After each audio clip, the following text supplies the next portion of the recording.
think we're live now. Can you hear me? Can you see me?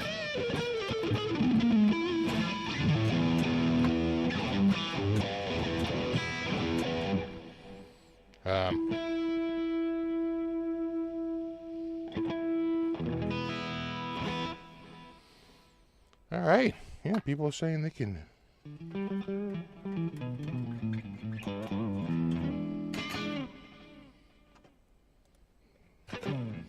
Oh, YouTube. Never change.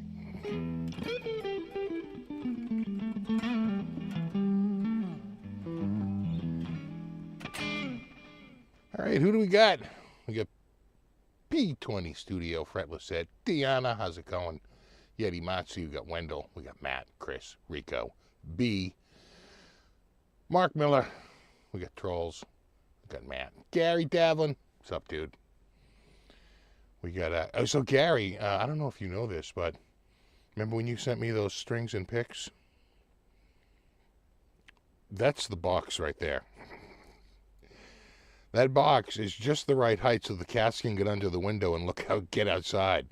It has been an integral box in the cat window like activity. All right, so who do we got? We got PKJM. We got BC Rich. We got Eric. We got Matt, Rico B, Double R Guitar. We got Tim, Speaker. What's up, dude? We got Mike. We got Mike. Yeti Matsu again. We got Music Sound Gear, Larry Ennis. Owen Anderson. We got Reek. We got Judge Shred. Retro Puffer. I'm making the Jazzmaster shapes cool again. It was never cool.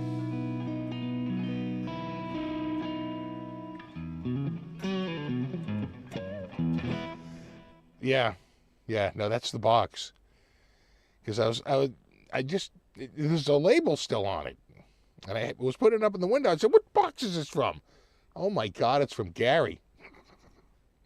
Box is still in use.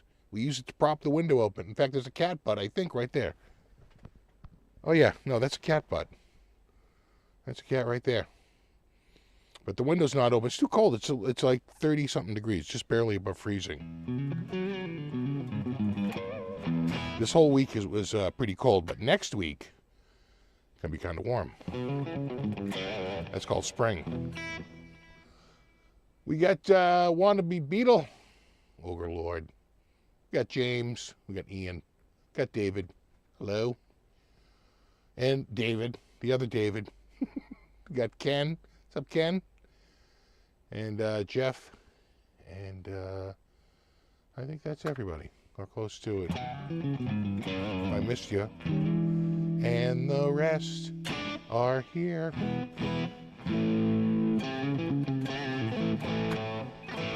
You had snow? Yeah, you know, we probably had some snow. If I went back and looked at it overnight, we might have had some snowflakes. Because it was cold enough, you know. But it's not, we're too... It's too late in the season, really, for us to have it really stick. Although one time we had a pretty decent snowstorm that canceled school when I was in grade school in May.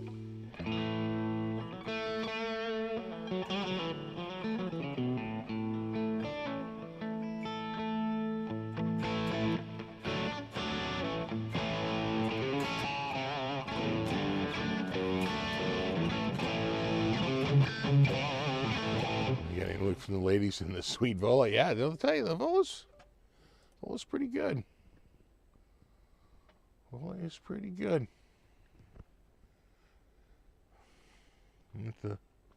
With the flames and the neck and the flame neck, you know. It's pretty sweet.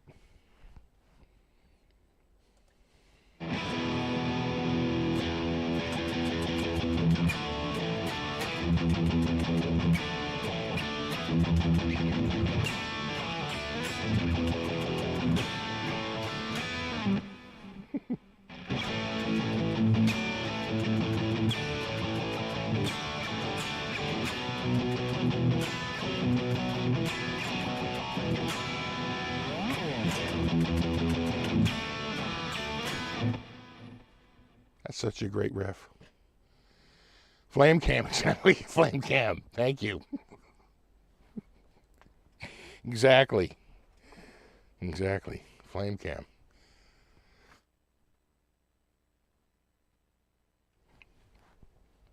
Although it didn't stick to the ground, yeah. It flurried on 4th of July. 2 different times here. Wow.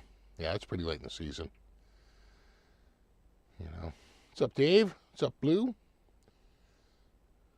Oh. I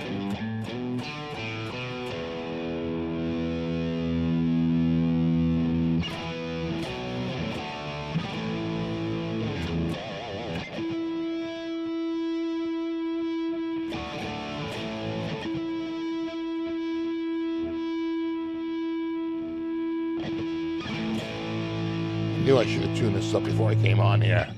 I'm like, you're fine.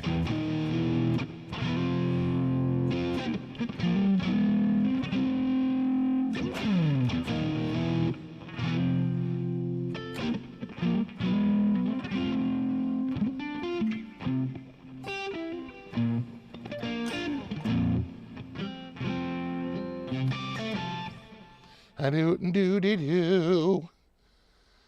Gorgeous neck on this, though. And absolutely no fret sprout. And we were dry this week. We had some mornings below freezing. We had dew points down in the teens. In the teens!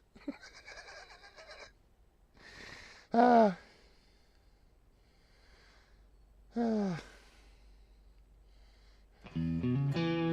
Bruins fan by any chance?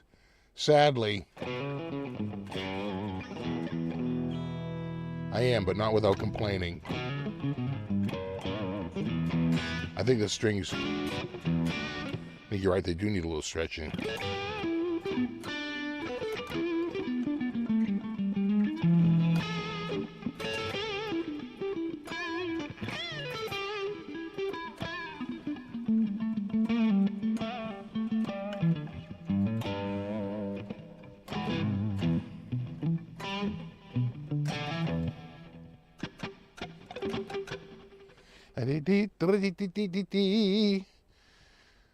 What's up, Ian's Guitar Shack? What's up, Curtis C?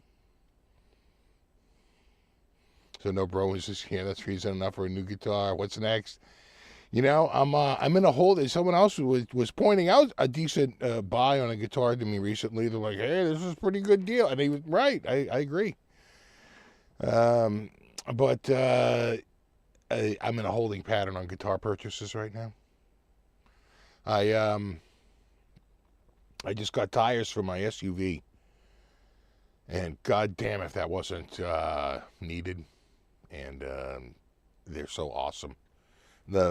I did a lot of research, you know, really a lot of homework before I just do it. Now, what was on there was Michelin. Pretty good tire. You know, you got to remember, my dad owned a tire shop. I worked in a tire shop for many years. You know, man in the coats machine, and you know, the digital balancer and all that crap. You know, we had one of the first high-speed balancers like ever. The thing cost like 20 grand, which I assure you was a lot of money in 1981. And so it had Michelin's on there, which I like. You know, that was a premium brand when we sold tires. Michelin was always a premium brand. I ended up going with Firestone. They were on sale. I could get them from Costco, and their claim to fame was they were really good traction, everything. Maybe not the best in snow, but I don't really drive in snow. You know, and because that's by choice, and I have no, like, I'm not forced to go drive in snow. I can just say, yeah, I'm not driving today, and work from home. But they're quiet. Their claim to fame was very low road noise, and that means the friggin' world to me. And very low wear, and they had a good, very long warranty. So, picked up the Firestones from Costco. What happened to the tire shop? We eventually closed. So it started in 1980, and we really didn't even have a shop. My dad pretty much had a store. And then by like 81, we moved down to and almost every town has this. We moved down to Four Corners, right? Every town has 4 corners, right? It's just like this main intersection of like 2 roads, right? 4 corners. Where are you? Well, we're down 4 corners. Like every town in Massachusetts has a friggin' 4 corners, right? For that town. And that was a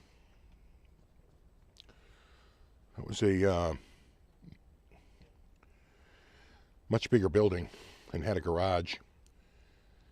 And at first we just rented out a portion of the building, but eventually we took the whole building over. It was a transmission place on the other side. Eventually the transmission place moved out and we took the whole building over. And God, we used to do the tires we used to do. I would say Michelin, Bridgestone, and Cooper were probably the best brands I remember selling. The worst were the retreads. Those things were so hard to balance because the tread itself wasn't locked in straight, right? It was retreaded. Those retreads were friggin' nightmare. You know, I used to tell people, like, I wouldn't drive on the highway with this. This is around town. And that's about it. Those retreads were friggin', I mean, think about retreads back in like the 80s, the early, like 81, 82. These are pretty bad. But I used to do the, yeah, God, I used to run that friggin' coats machine. In fact, I was looking for a coats machine because I wanted to do some tire work, and I was like, my God, I'll bet I could buy one of those coats machines for a couple of $100. But they're not really out there. That's a really old machine, you know, with the spinning bar in the center, right, and had the thing that pulled down on one side and pushed up on the other. You know, those, it's kind of, they have a whole new way. In fact, I don't even know if that would work on a modern tire. You know, everyone's tire back then was a steel rim with a hubcap. Hubcaps are gone. It's really mainly aluminum rims now, right? And you need a very special, like, tire machine to I don't think it works the same way.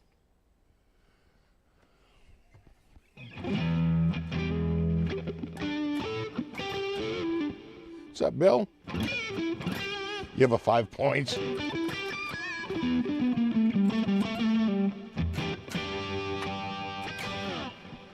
Somehow you guys also had an arcade. We did have an arcade in the friggin' basement. I gotta find a picture of that.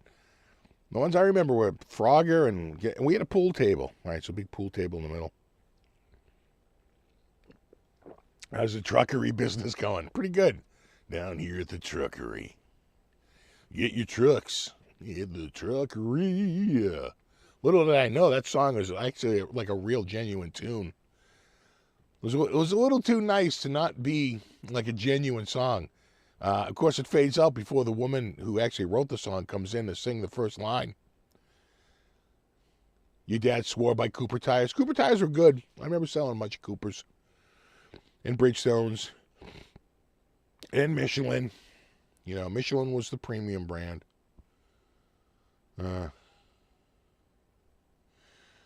Does dew point have more effect than humidity? Yeah, relative humidity is relative to temperature.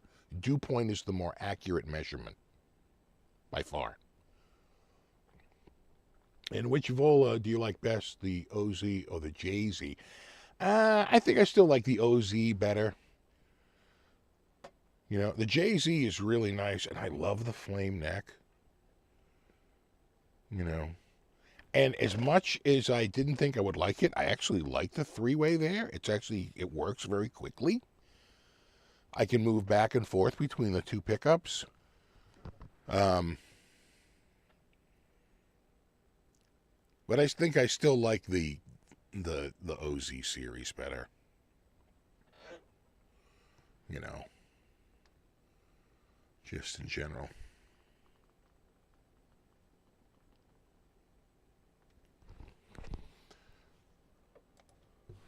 I wish they'd make a flame. I wish you'd make a flame spec for an OZ. Right? Make the OZ FRO.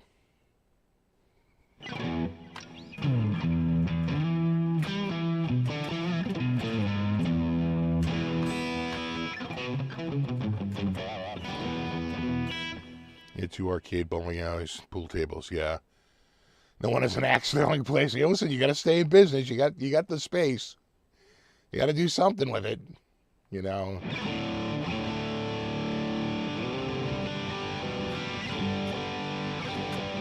Pretty sure my windshield was struck with a truck retread. Yeah. Well, trucks, it came from the trucking industry. Trucks did it way more than regular cars.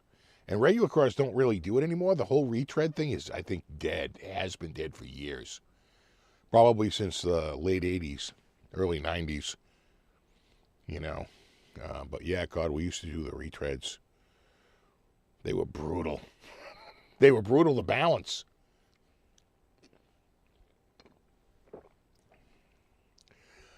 Continental. God, I forgot about Continental. Yes. Oh my God, yeah, Continental. Absolutely. Absolutely, we're a Continental dealer.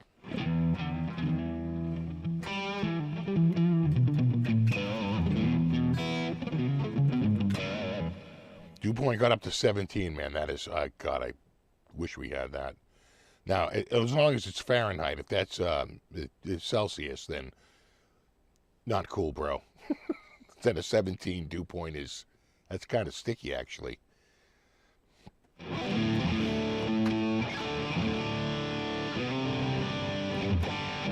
No, relative humidity is you're thinking of feels like temperature. Relative humidity is really just a matter of how much moisture is in the air, the dew point as relative to the temperature. So when the dew point and the temperature almost match, it's usually raining. Because the air, you're at almost 99% humidity, right? Right, if they match, right? The dew point can never exceed the temperature. By definition, it's always less than the current ambient temperature. It's never more than 100%, and it's barely even that. It's usually like 99, 98% is the most you can get. But again, it's relative as to temperature. It's relative humidity. Dew point is much better measure. And in Fahrenheit, I would say 50 degrees is a crossover. Once you get past 50 degrees, there's a lot more moisture in the air than less than 50 degrees. By the time you get to like 70 degrees dew point, 72 degree dew point, there is a lot of air. When you walk outside, it's like you stepped into someone's mouth, all right? It is moist. It is a crazy, crazy amount of moisture. When you get below 50, it gets pretty dry. When you get below 30, it gets really dry. When you get below like 10, then it starts to become like almost too much, right? And now there's so little moisture in the air. Again, I'm talking about Fahrenheit. You're well below freezing, right? Freezing in Fahrenheit is 32. And the dew point is 10, which represents the potential low, right? The amount of moisture in the air is how low the temperature can get. It just depends on if there's wind, if there's clouds. If it's still air and there's no clouds, that is the potential low. You're at a 47 dew point. We had hit 60 recently, 60, 61, which is kind of moist this early in the season. But we retreated back, and this whole week we were down in the teens, almost to the single digits. And the air got really cold down into the 20s, which is well below freezing. And yeah, it's getting moist out. This moisture we have, it's been raining all day. It's going to rain all day tomorrow. This is ushering in a new system. It's going to be much more warmer and moister. Dew point's going to get into the 30s and 40s. Eventually, the dew point's going to get into the 60s, and it's never going to go down. That's how it is around here, between 65 and 75 for 2 straight months. And it is goddamn gross. That's when I curl up in the fecal position and fucking shit myself. God, I hate that weather. Every time it comes around, year after year, I'm like, I have got to move.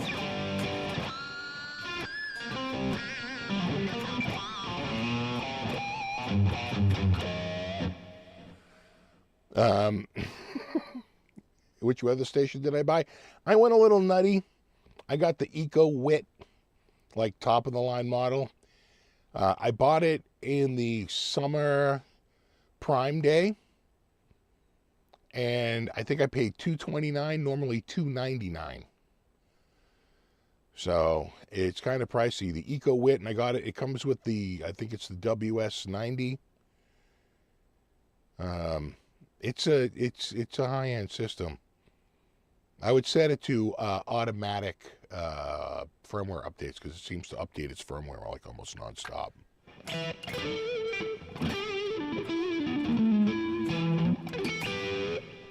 Yeah, right now in California, 79 degrees, a relative humidity of 32%, and a dew point of 45. Give me that all summer. Oh my God, yes. I mean, please, that's awesome. When I was in Germany, when we first got there, that very first day, it was as muggy as it is around here. The dew point was in like the high 60s, right? Which is pretty muggy air. And I could tell that they were like, oh, this is not normal. And we got into town, and they had the air conditioning going in the room. Thank God we had a hotel with air conditioning. There's a lot of hotels in Europe do not have air conditioning. And they had the air conditioner going.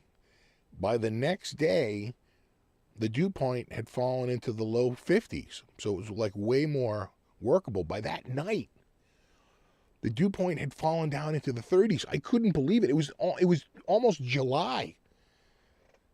I was like, what is going on? We don't have this where I'm from.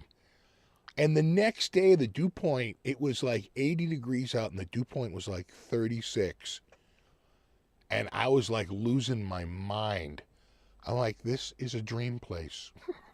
It was like July 1st or July 2nd. And this is insane. It's like 82 degrees out, and the dew point is like 30 something. Oh my God, sign me up.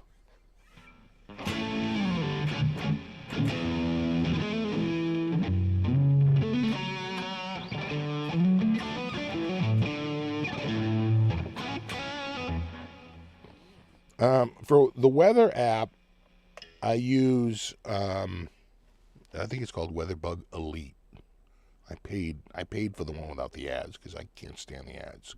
Yeah, WeatherBug Elite is what I use for my app, but I don't tie the weather station into my phone. I just use the screen. I just use the friggin', which is awesome. It gives a ton of data, and it actually stores a bunch of data points. So you can go back and look. I'm sure if I had the app, I would have like better charts and graphs and all that shit, but I'm fine with just using the little unit. I don't need it to sync with my phone and create an account.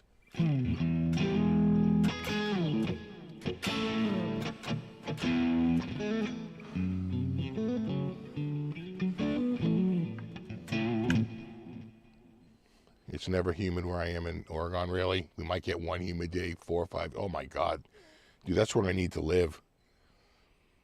I need to live where like I'm under fire threat at all times. Because it's so goddamn dry out. Yes. I know, they do. San Diego. I had a bunch of friends when we got out of college. I had a bunch of friends move down to San Diego. And a buddy of mine got a job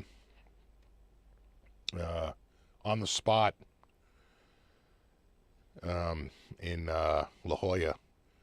He just went to like one of the top golf courses there and said, yeah, hey, I'm from Massachusetts. And they were like, you're hired. And he's like, I got a ton of golf. Which he did. He had a ton of, golf course greenskeeping experience. He was hired as a greenskeeper.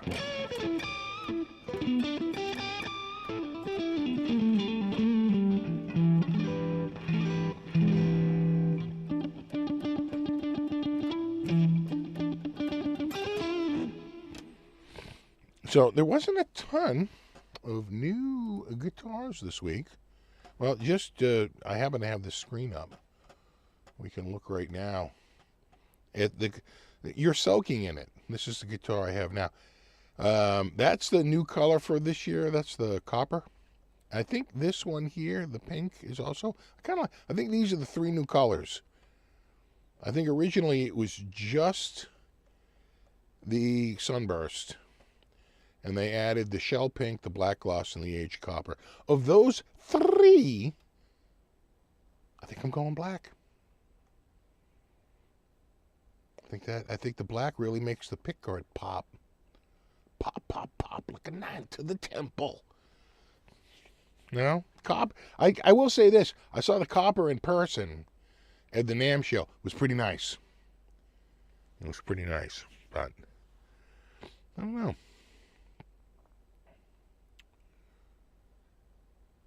There's Fluff. Sup, bro? Well, that white looks pretty good right there. Kind of sharp. There's the sunburst, which kind of reminds me of a guitar I owned when I was 10. You know, I already had the Aria. I got that when I was 8. And I picked up a second guitar when I was 10, kind of. But it had the rockers. Oh, my God, I saw one recently, but I don't think it was it. But it's kind of, the rockers remind, oh, you know what, I'm now having a brain fart. I got to think about where that is. We're gonna go find that. Hold on. Give me a second.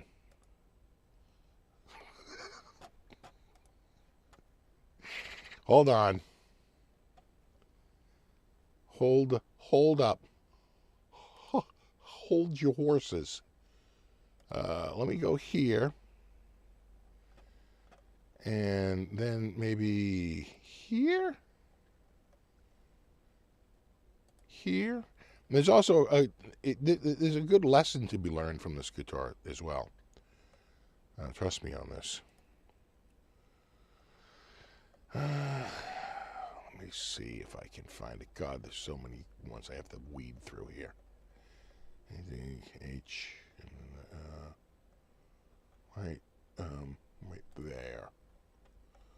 And then let me just sort these. Okay. And let me go like that. And let me see. Am I zoomed in? Can I?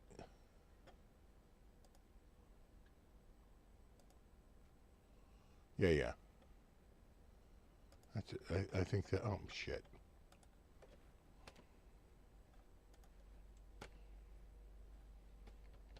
No. All right.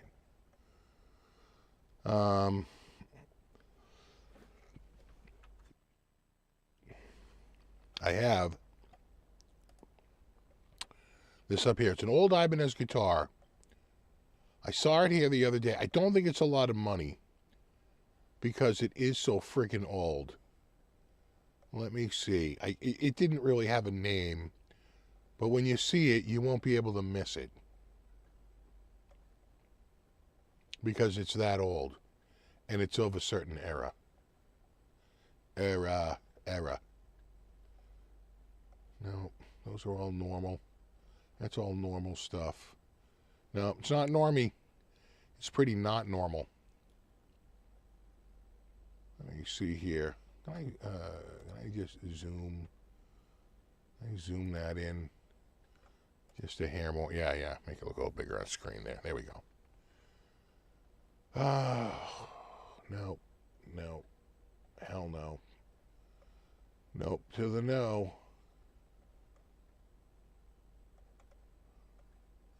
I seriously doubt it's sold.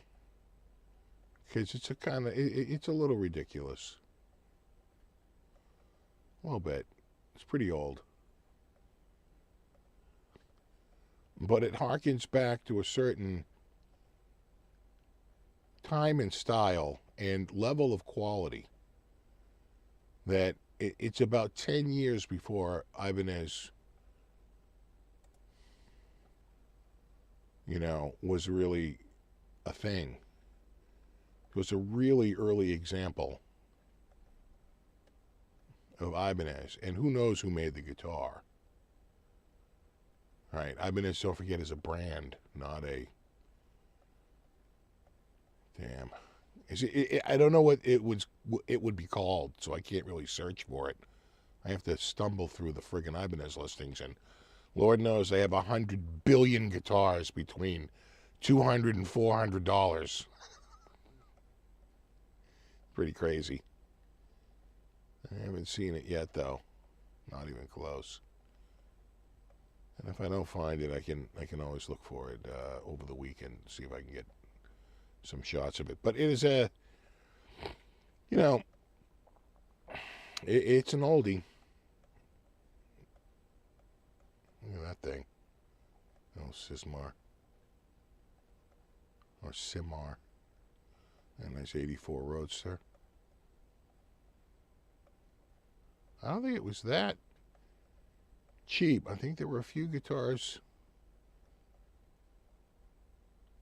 for that, you know, but it's sort of like, you know, that, like, really not even older. Yeah, I don't see it.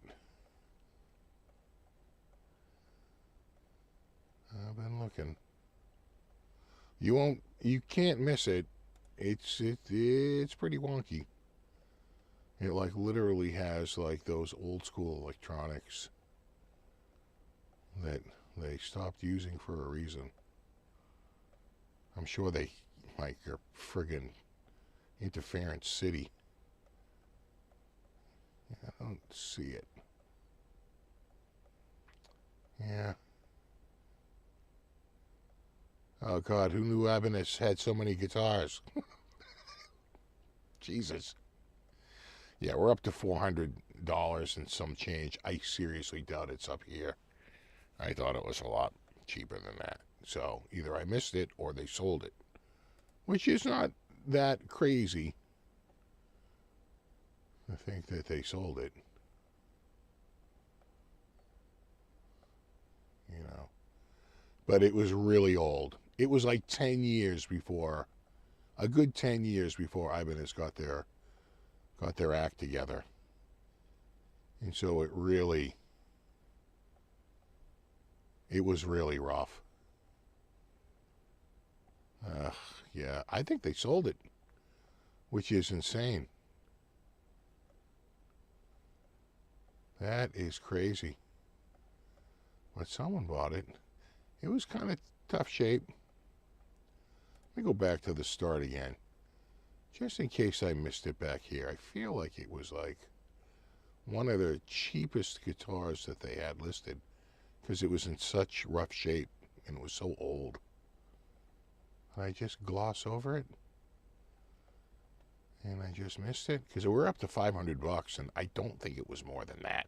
In fact, I thought it was pretty cheap, but I don't see it. Yeah. It was straight out of like the Sears catalog, you know, the old like Harmony style, the old like, you know, when I say like K, who else would be back then? Really K, maybe Tiesco. Yeah, I don't see it. It's shocking if that's sold. It really is. But maybe somebody has a nostalgia for it. Because, man, it was rough. Yeah, I don't see it. I think it's sold. That's crazy. That was just there, like, I think either yesterday or the day before. So, pretty recent. And it's already gone. That's crazy. Huh. All right. All right, I'll look for it over the week. I won't keep you staring at my friggin' screen here, making me dizzy.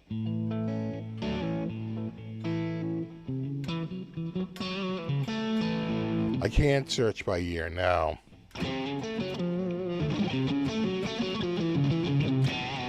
Unfortunately. In fact, their whole search system, it just sucks now. Oh, yeah, no, absolutely like Sears and Roebuck era. Oh my God, it had like rocker switches to like turn on like various components. It had like what looked like, sideways screws with the threads for all the, for the bridge. Oh no, this thing was straight out of the friggin' Sears catalog. Absolutely. Um, and it was Ibanez. Like I said, Ibanez probably didn't make it. Whoever made both the guitar in the Sears catalog also made that Ibanez.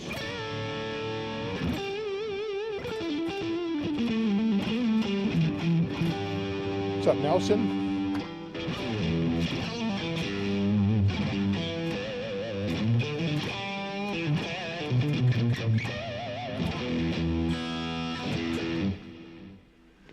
They knew you were looking at it, so they brought it on. Yeah. The switches were on the top, and they weren't really. They were like rockers, right? You would turn. I don't know if they were for I don't think it was 3 pickups. I think it was 2, but it had 3 rockers for some reason. It was crazy.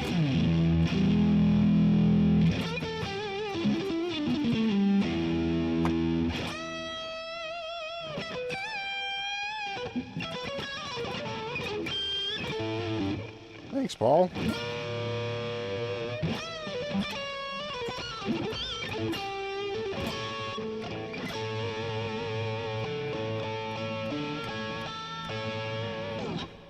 Exactly, only 100 stamps. Oh my God. Oh. Yeah, it was sort of like that Jet King. I won't subject you to scrolling screens, but I'll quickly take another look through here.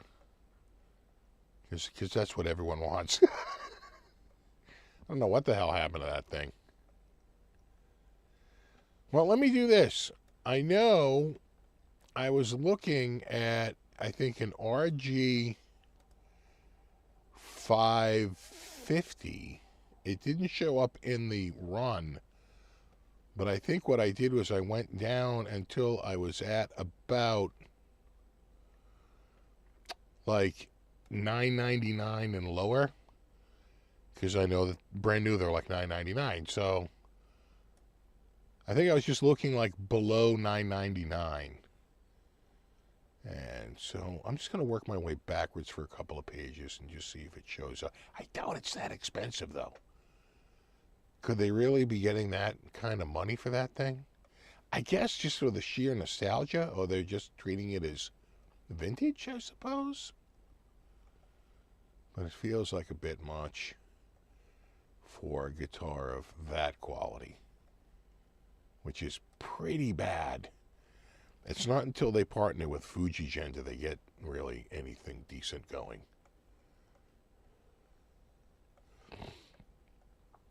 In fact, I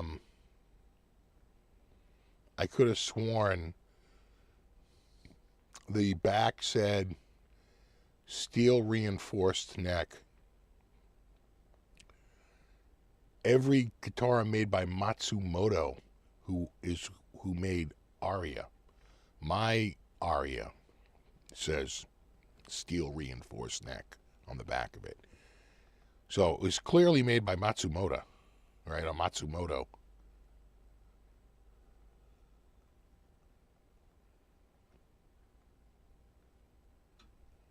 Because that was kind of a thing. I'm seeing a lot of guitars, but I'm not seeing it.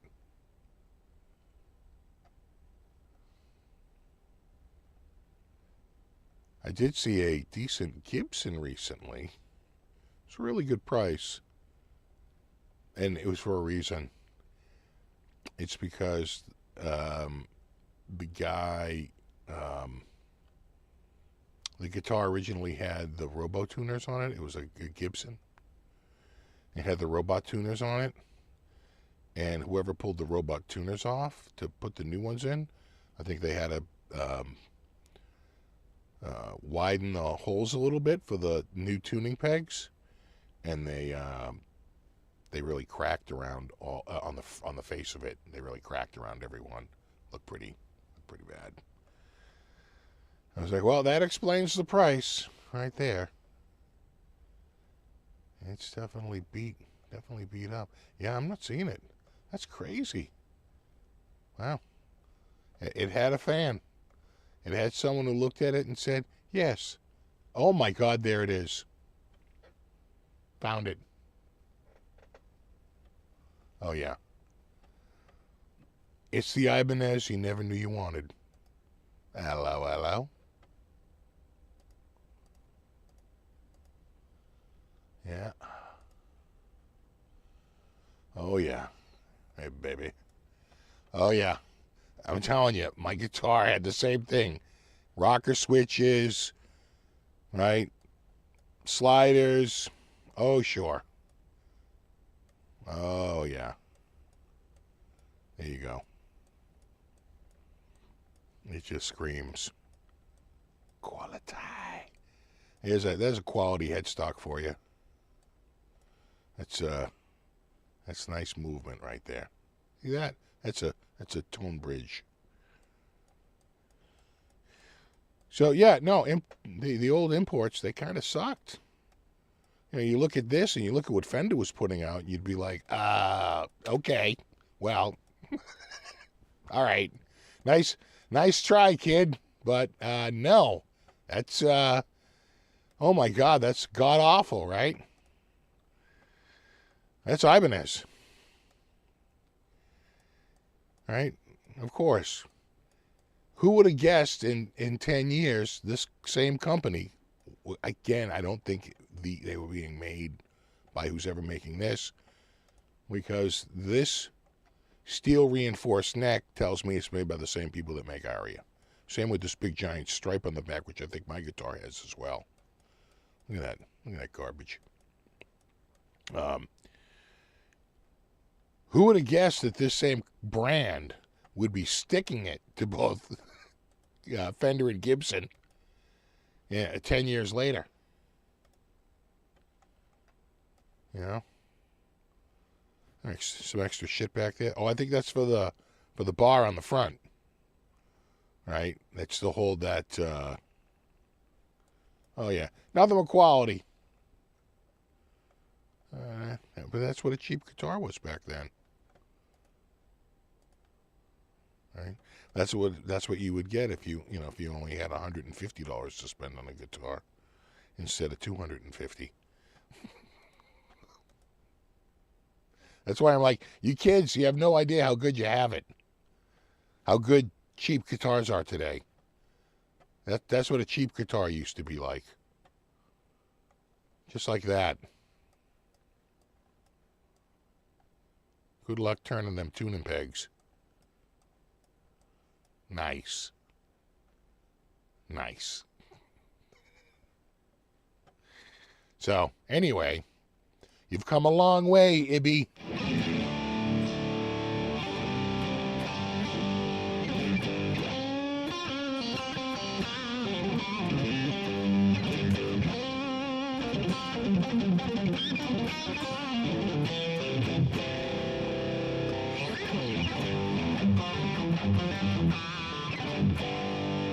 Exactly, stay off my lawn.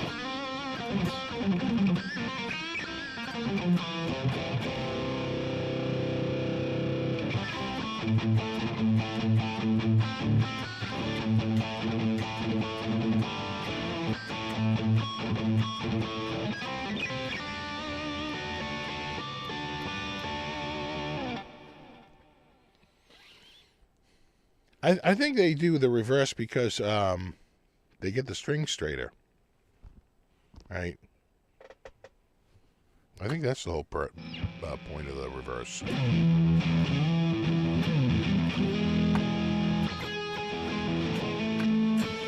Behind the nut gives you anxiety, right? Yeah. Oh no, it's a showpiece. And what do they want for this turd? $5.99.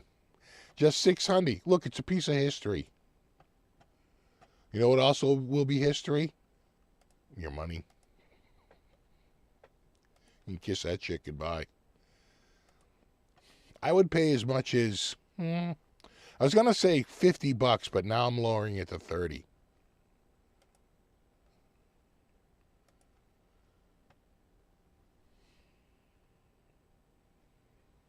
Considering I bought a killer Kramer Pacer Deluxe for $50 once. And I only paid $100 for my Ovation. Yeah, 50 is even a bit much. That is, oh my God. Right? Did we just time warp? Did we just time warp? That has, oh my God. Clearly, this is a doctored piece from the present. Clearly, this whole thing is a lie. It's just a modern guitar. Right? With this, oh my God. Yeah, nice try. Nice try. You almost had me. You know, with all this crap and all that junk. No. There it is. That proves it. That guitar was made probably in the 2020s. When did the heel thing come out? Right there.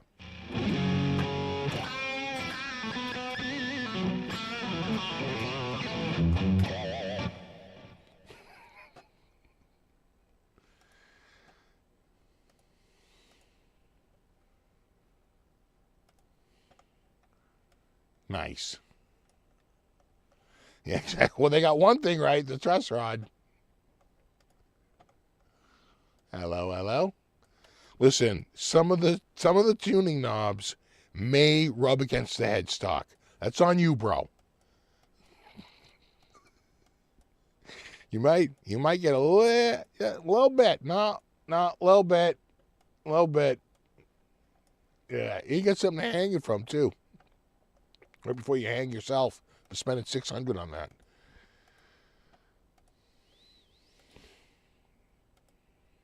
Yeah. Yeah, that's what probably, I'm not even shitting right now. Like $150 would get you back in like 1966. I wish I was making that number up. I mean, what was a Strat back then? Like $299? Right? They were probably $149, maybe $99. Still, it's a lot of money back then, considering, you know, the rent at our apartment until 1975 was $75 a month.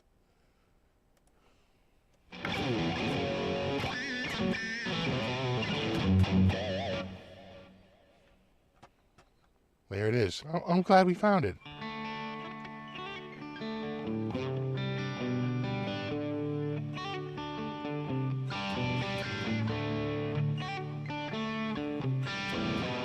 Exactly, in the fecal position.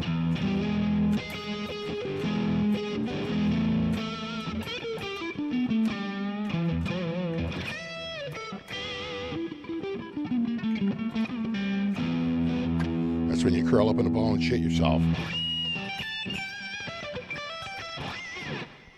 Everybody knows that.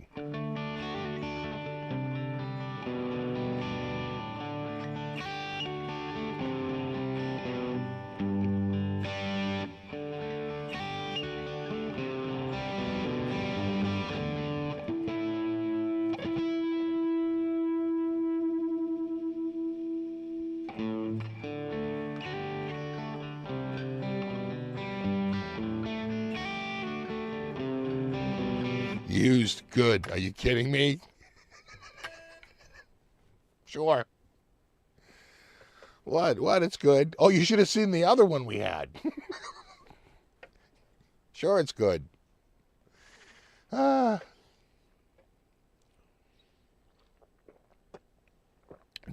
of the FRO, I'm going TNC. Right.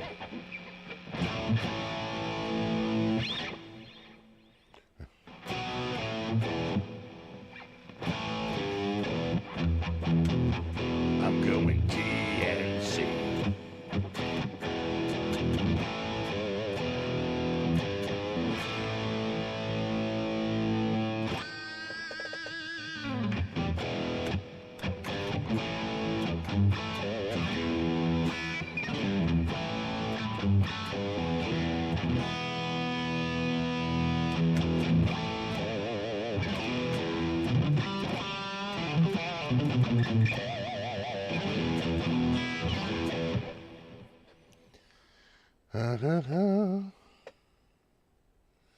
You just seen the old Vasties. I think I did one Vasty video, but that was a while ago. And the new V3, well, I certainly like the V3 neck. Because that's like this neck, it's their new modern carve, the MC carve.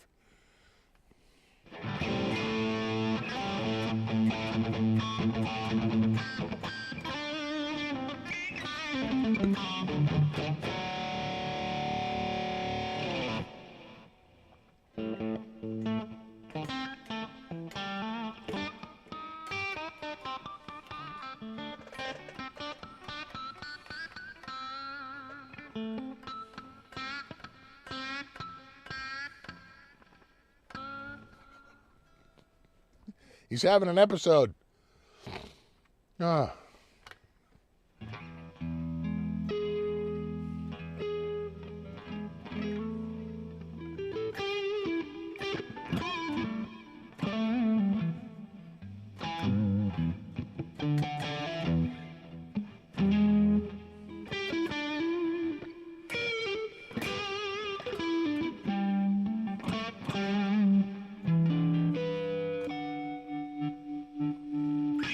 Greetings from Kansas City, Missouri. Just bought a 92 Fender American Standard. Nice. From the original owner. Nearly perfect. Are these good quality guitars? Yeah, by 92, pretty much anything after 87. Fender just kind of starts to really shit the bed in the 70s. By the time you get to the end of the 70s, their release of their 25th anniversary Strat is a bit of a debacle. Their Fender The Strat is a bit of a debacle. They're losing money on every frigging guitar. It's like they're having problems with the finish. There was all kinds of the quality had really, really gone downhill. And sure enough, by 1985, Fender sold, and by 1986, Gibson sold. In the early 80s. But the late 80s, Fender starting in 86 with the Vintage Series, and then 87 with the American Standard Series. And Henry taking the plant, the firm over in 86, and really getting back. They had really strayed. If you look at a 79 or an 80 Les Paul, the cut is slightly different. It's a little flatter on the top. They really started to get away from the original design. He brought sort of everything back. So once you get to the late 80s, 87, 88, and later, a big change. They're really trying to push. And some would say that some of the early 90s stuff is really good for Gibson. They were really hitting their stride by then. They, the company had been under new hands for a good 5 or 6 years at this point, and they're really hitting their stride. So yeah, all the early 90s stuff is pretty good. Now, you will have a pregnant headstock because they had slightly modified the headstock on Fenders in the 90s to be a little chubbier, just a little bit more than what they finally went to. I want to say the early 2000s. They finally switched to what would turn out to be probably the most accurate headstock, back to the original 60s design for the small one. I'm not talking about the big headstock. Big headstock's always sort of been around the same. The small one. The small headstock, the 60s style headstock, in the 90s was a little pregnant, a little bit. But, that's just tone wood.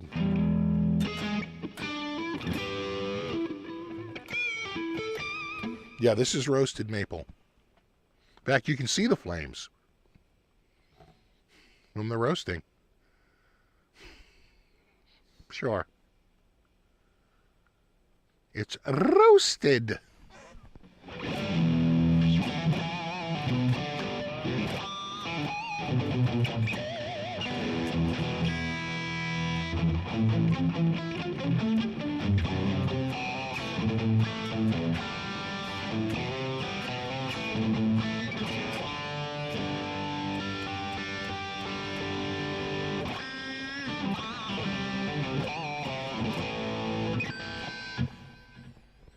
like the headstock. It's actually, it's just a reverse beak.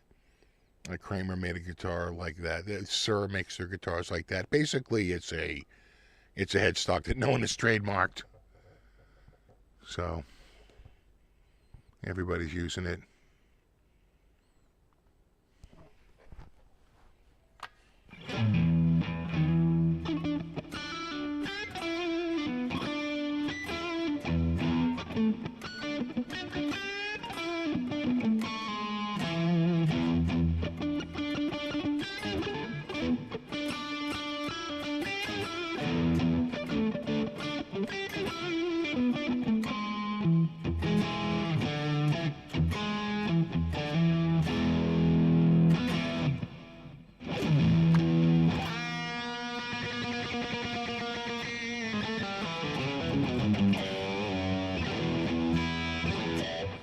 Good thing about roasted necks is they don't move at all.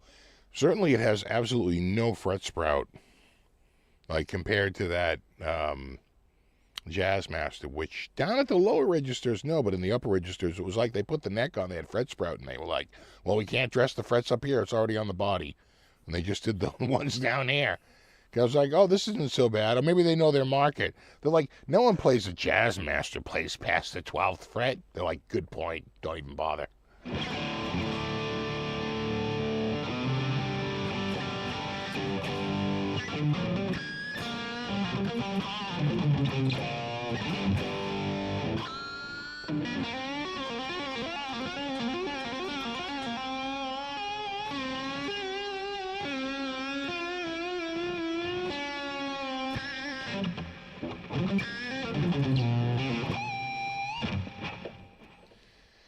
And it's got stainless steel frets too.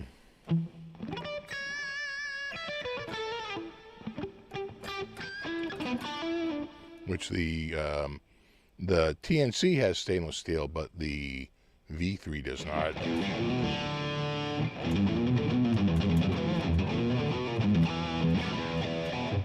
But while we were talking about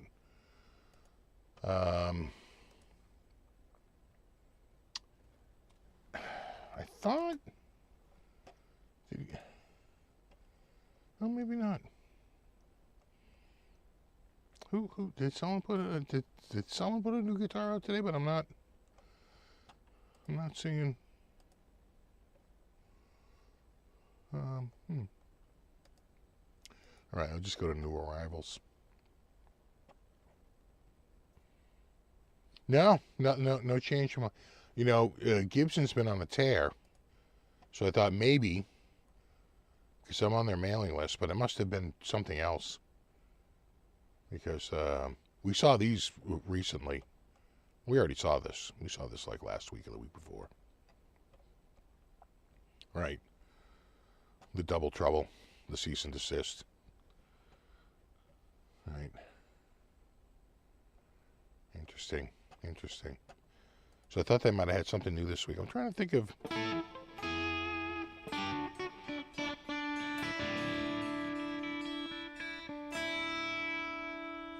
I don't think so. I'm trying to think if I got an email.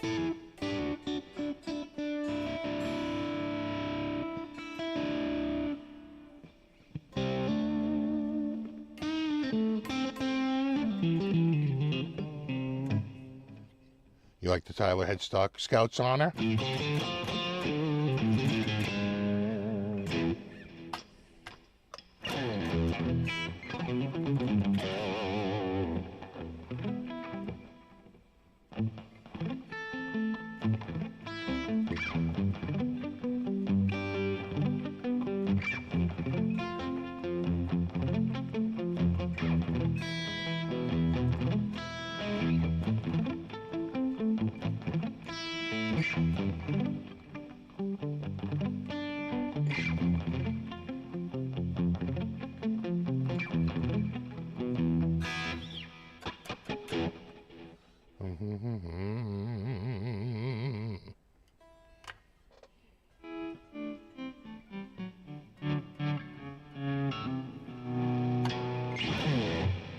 You know, single coils, although noisy,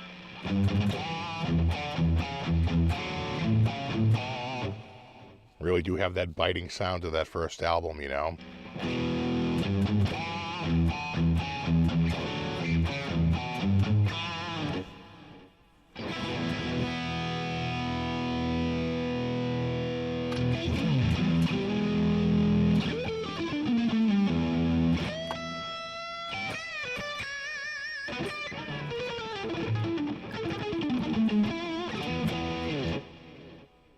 Vola looks like a Jet King, which is a guy telling lives.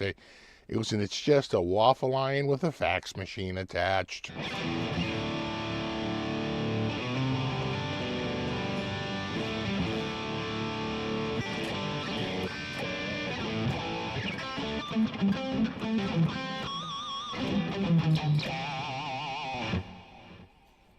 Yeah, where's that, let me see if I can find that guitar. Let me show you, like, what I think is kind of a bummer considering it would have been, well, it probably would have been a lot more money, but for the other thing that sucks about Guitar Center is they took away searching just in the used items. They force you to search everything, and then they give you a whole bunch of new ones. And then I have to go down and I have to say, filter by only used items. And they're like, oh, okay. Like, Jesus Christ. What is wrong with you?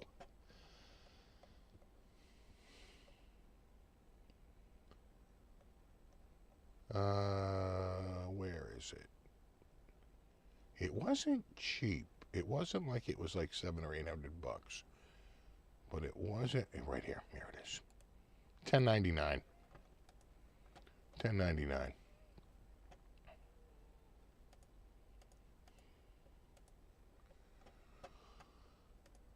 All right. So the thing about this is that it's got a carbon fiber. It's got an ebony fretboard. It's got a carbon fiber pick guard. You know, these are kind of nice. The problem with it had this killer headstock. You can see this guy has trashed this headstock, right? I mean, trashed it. So the maniac that owned it before, here they get it out of the light. But you can see, he's like, there, I'll take the robo-tuners off, and then I just got to drill out the hole. Oh, no. I'm a der. And I'm a der. Look at me, der. And der.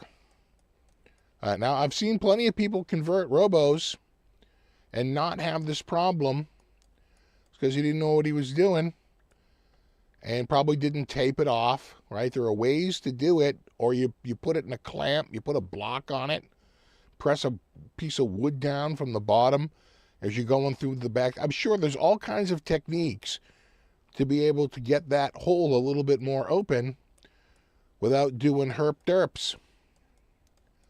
Yeah, it'll buff out. You're fine. You know what I probably could do, and I'm not even joking right now. I could probably pull these out and use a super thin CA glue, right? Cyan acrylic glue, right? Super glue. And it would literally pull into that area, right? It would wick in and be able to fill that in. And then you just have to scrape it down and buffer out.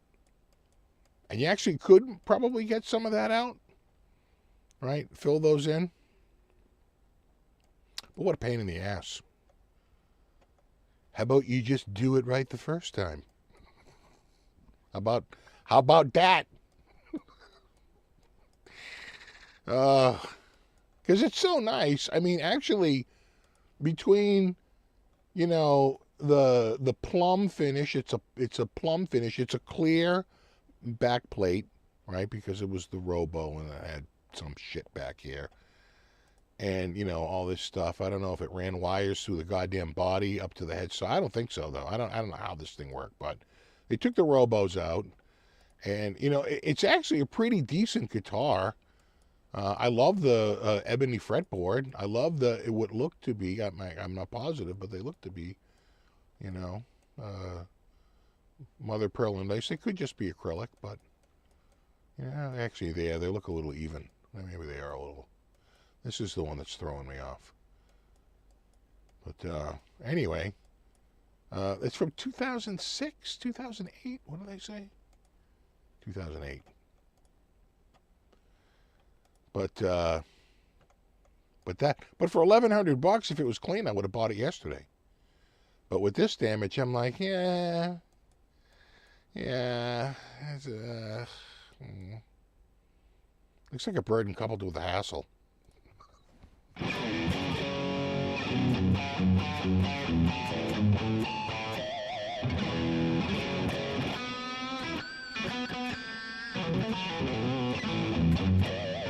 Super glue is a bit risky, yeah. Yeah, cyano acrylic.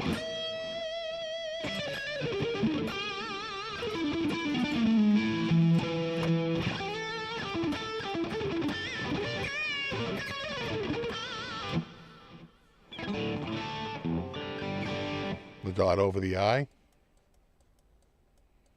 It could just be the light, though. You know, it just could be how the light's hitting it. Or they just used a different piece of, a different piece of mother of pearl. I like the binding on the headstock, though. It's kind of cool. Right? And I like it's dirty. You would need a cleanup. But I also like the ebony fretboard. Pretty sweet, too. And I like the price. $10.99. Listing it in, you heard it here first, great condition. That's great. Yeah, but what about that? Oh, that's great. Yeah, some people would say by definition, that's not great. That's good at best. Some might even say fair. But that's just me.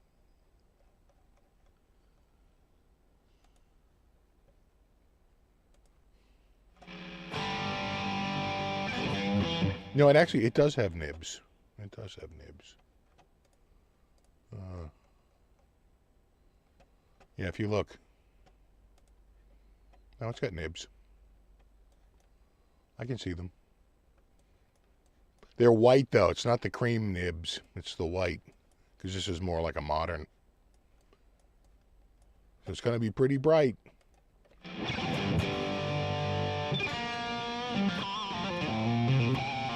Five inches is fine. Actually, 4 inches.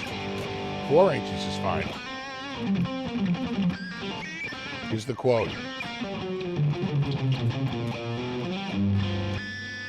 Exactly, it's in great condition. It's been through the grater.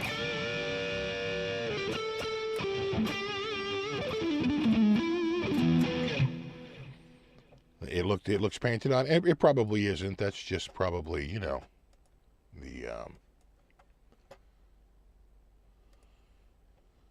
that's just the binding. In fact, you can see the seam right there. See it? A little seam. And another one right there. Right there. Right. Well, see, there's probably one in the middle that we can't see, or maybe not. Maybe they did one piece in the middle.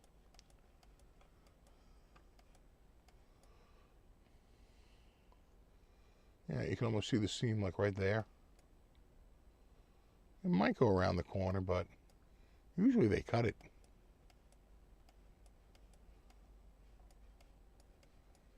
It definitely need to be cleaned.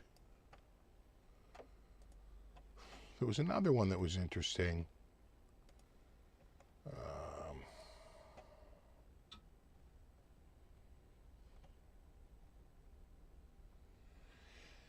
Because when I was looking at it, I said, is it me or does this thing have 24 frets? Right? Just looking at it, I'm like, that looks like 24 frets to me. And I'm pretty sure it is. Yeah. This one.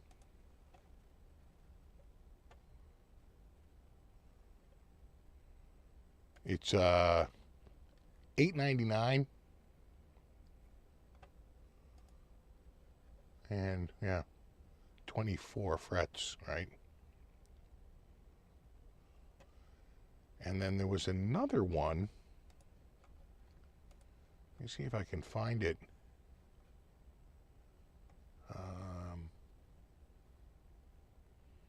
Well, the Future Tribute, that's 24. No, it wasn't that one.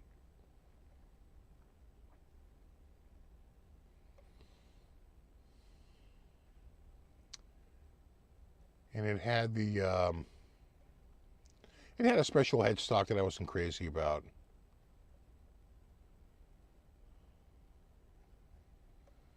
That's not it. Where the hell is it?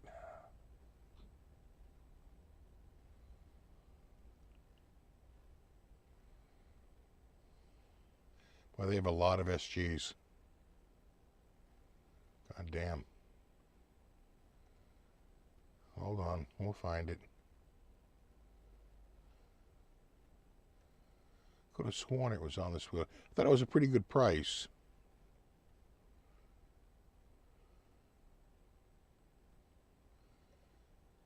And I just remember looking at it and saying, oh no, it definitely has 24 frets without a doubt. Why the hell would that thing go? That's a 61. That's a standard.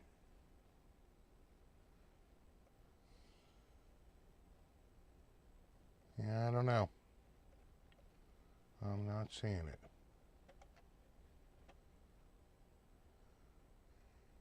It was a pretty good price, too. Let me go back down, because I don't think it's more than that. I must have scrolled past it. Where... can I say... you're seeing if I can refine this.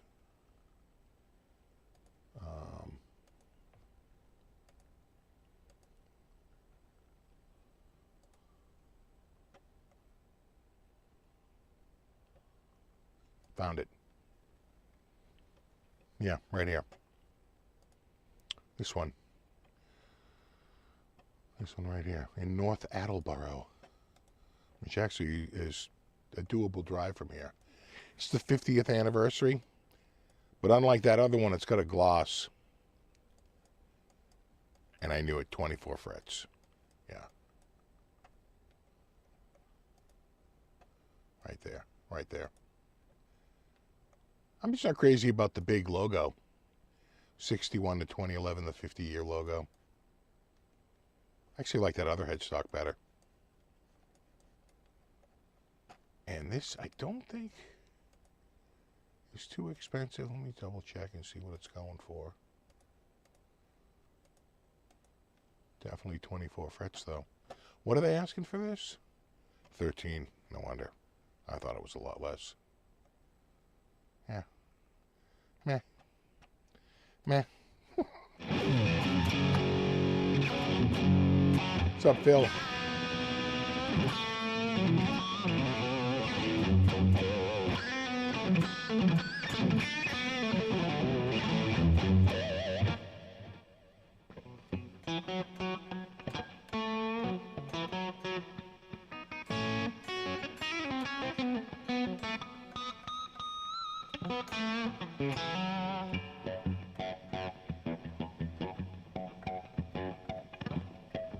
So even worse neck dive. I don't think they move the neck out. I think they get rid of that little extra piece of plastic between the pickup and the neck. All right, fills in that little space that they used to fill in with Les Paul, and then just plastic, and they just extend the neck out.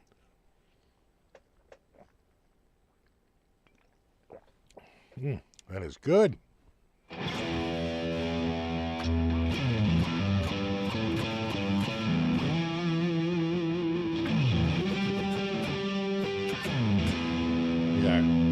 grand anniversary can, yeah. It's the 53rd anniversary.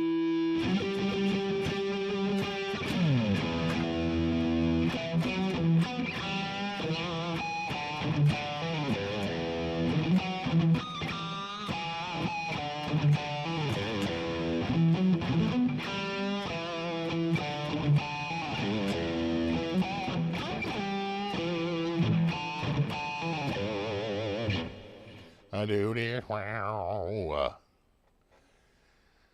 I know, a little spring snowstorm. We didn't really get it here. We got rain. We're too close to the water. You got to be inland or up in the hills. Worcester. They got snow. Some people got 4 to 6 inches.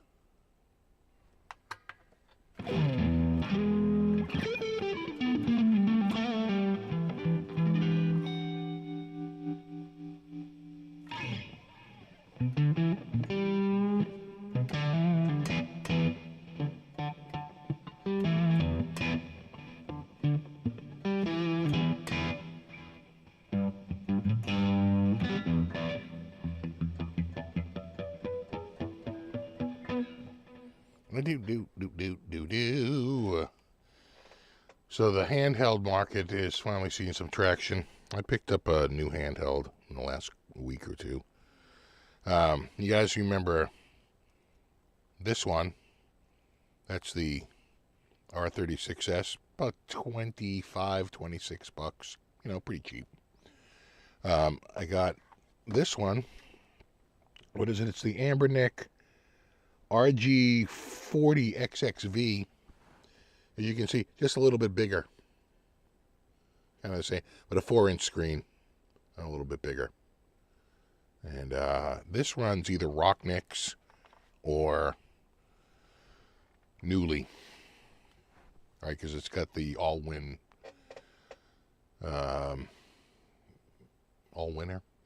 H700. I think it runs, yeah, either Newly or Rocknicks. And then this one that I've had for a while, probably the best handheld I own, the RG556. It's got a killer OLED screen. It's like smoking good, you know, quality. They're coming out with the RG557. It was just announced, and it's going to be definitely a little faster.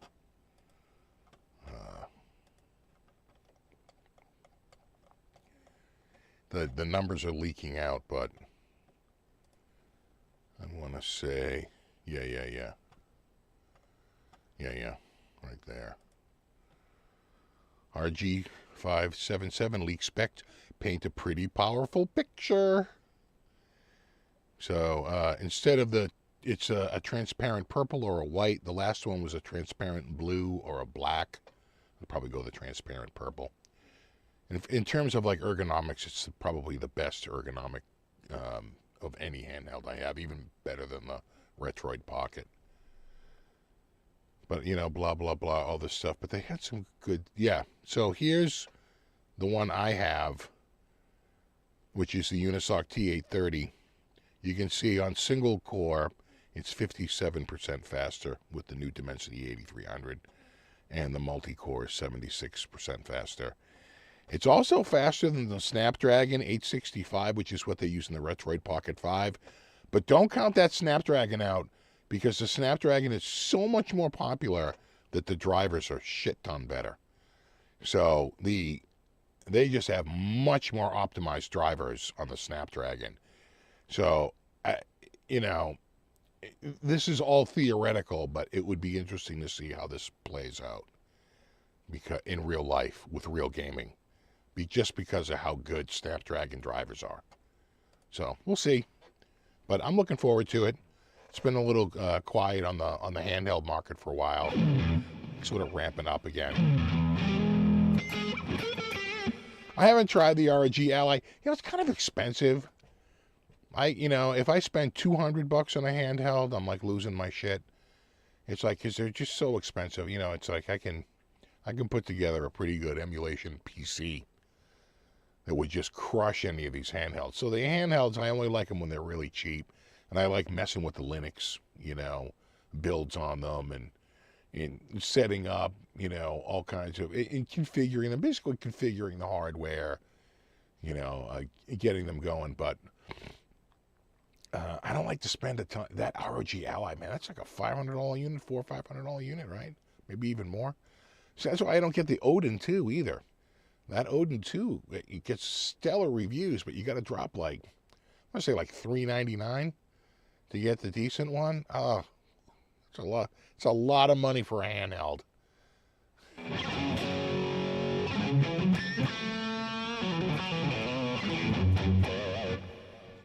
Heard about James Tyler imports from China. Yeah, you know, it's inevitable, because you can't provide a guitar at that market segment. So if you want to expand your lineup into more price points, you have to find a way to do it, and there's no way you can do it any other way than finding someone to make it at a cheaper price than you can possibly do it. The bottom line is that they're way more efficient and way cheaper at making guitars than we can here. So we tend to do more premium, upscale, right? I wouldn't hold your breath for a $299 Gibson.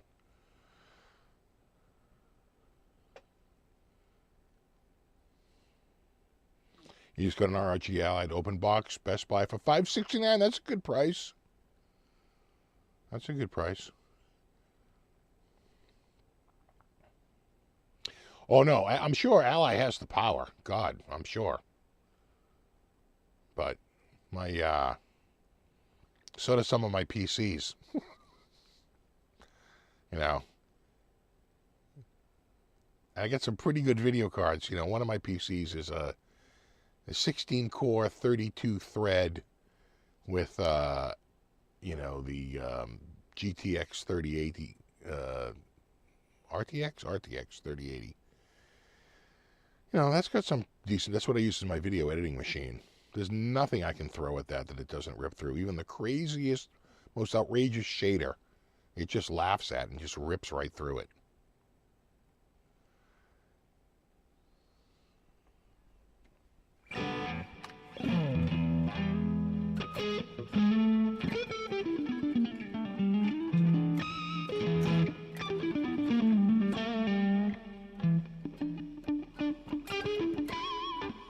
Imports are going to be $1,800 now. A regular Tyler guitar is more like north of $3,500, though, right?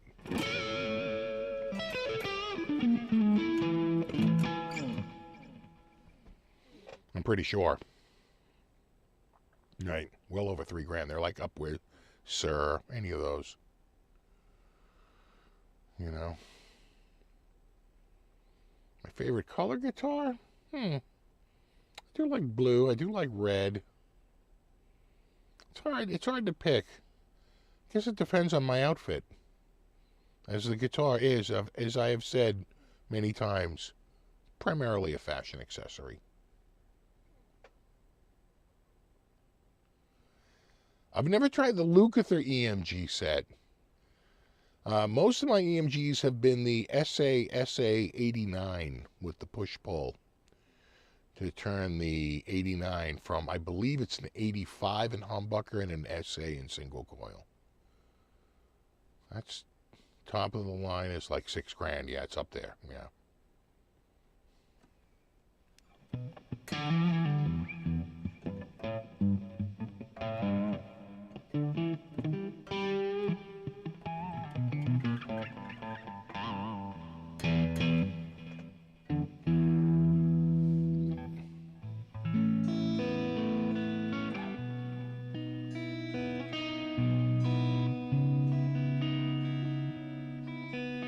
Pickups on this sound so good, though. They really do. Now the guitar is $6,000. I walk away from decades of marriage. Yeah, you know, I couldn't bring myself to drop that kind of money on a guitar.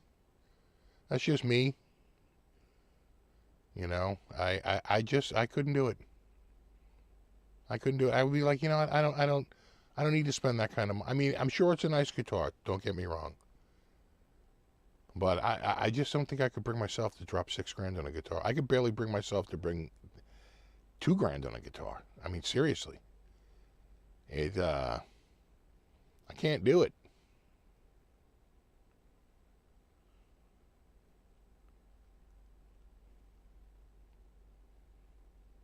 You know, somewhere between a $200 guitar and a $2,000 guitar. You can probably find a pretty good guitar.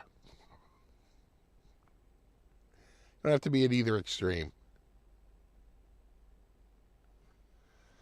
Exactly. George Costanza have a nuanced palette of guitar every day.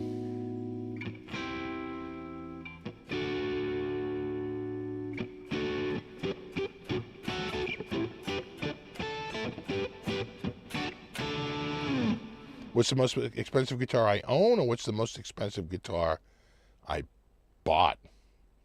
Because I have some expensive guitars, but like Vola gave me this killer custom shop guitar. That's like a $5,000 guitar. But I didn't buy that. And I have an Ibanez that I paid $1,500 for, but it's like a $3,000 guitar. You know, Guitar Center, it was just one of those days when Guitar Center was like, you know, whatever, just sell it, right? It had been sold and returned a bunch of times, so someone just didn't like it, and the Guitar Center probably made a ton of money off the sale and resale of that guitar multiple times. But I think personally, I think the most I ever spent on a guitar was like, I want to say like $1,700-1,800.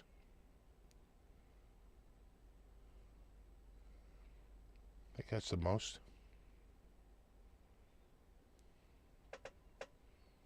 That sounds about right. About $1,700, $1,699. Then when you add tax, maybe $1,800.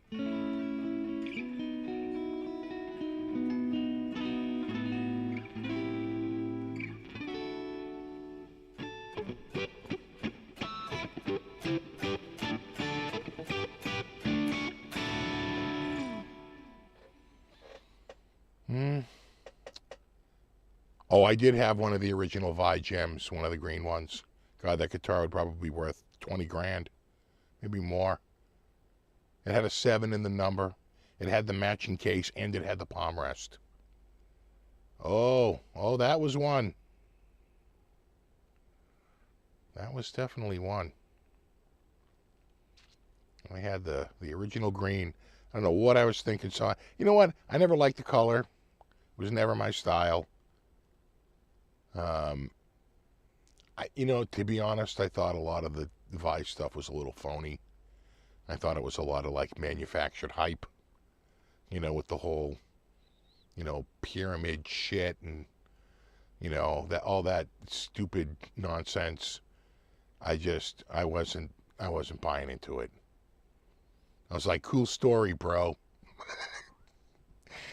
And I just felt like, you know, that dude was just trying to just, you know, put his finger to the wind and see which way it was blowing and go, yeah, I'm going that way, right? He was just going to go against whatever was out there. So if everyone was doing regular colors, I'm going to do like day glow screamy colors, right? It's like he just had this whole thing about just trying to upend the whole thing. And it worked. It worked. We sold Ibanez guitars. Like 1988 was such a killer year for us. We sold a shit ton of guitars that year. Like an amazing frigging year. And it was because of Ibanez. Just the sheer amount of friggin' Ibanez guitars we were selling. Yeah, the floral pattern doesn't come for another year or two, right? I want to say that doesn't come out until like 1990 or 91. And the one we had, you could literally see the wallpaper. You could see the cloth. Right? It was like a piece of cloth under there.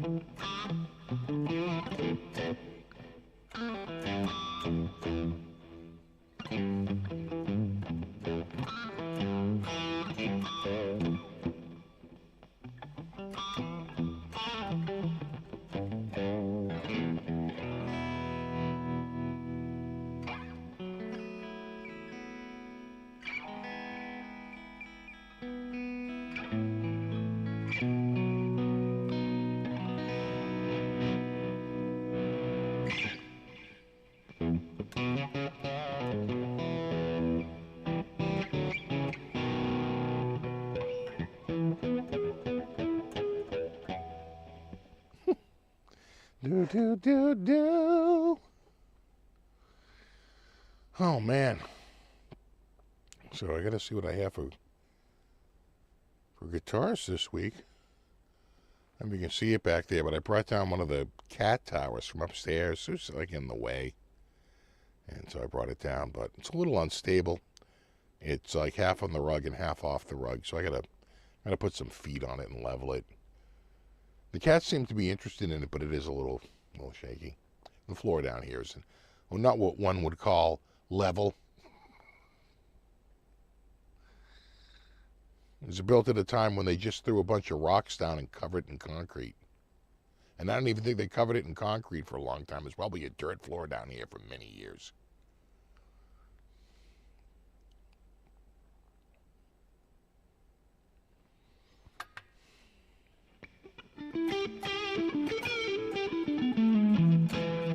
Yeah, I'll make the vintage Ibanez the guitar of the week. Oh my God, that thing. I think I got rid of it, but yeah, man. No, that's why there was a rep of imports being garbage, because they were. But that was 1966. By 1976, they were a real threat to Fender and Gibson. By 1986, Fender and Gibson have both gone through like complete failure in sales. And Ibanez is about to launch like their most popular guitar like ever in their history. But like anything, it friggin' takes like another 12 to 14 months. So like they were talking about those guitars that came out really in 88. I mean, they started in like 86. They really announced it in 87, the NAMM show of 87 with Steve Vai. But they didn't have anything ready. They were making everything that year. And then they finally had everything ready to go in 88. Maybe a few select dealers at the end of 87 had some stock, but really, it really didn't come out until like 88.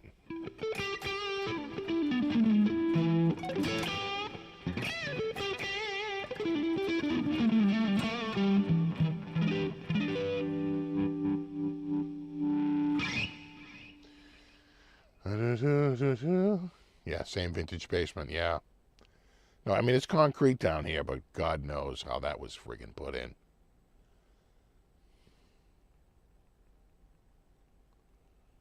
Exactly. Ibanez was like the unpopular girl that became prom queen by the end of the movie. I remember that movie. Carrie, right?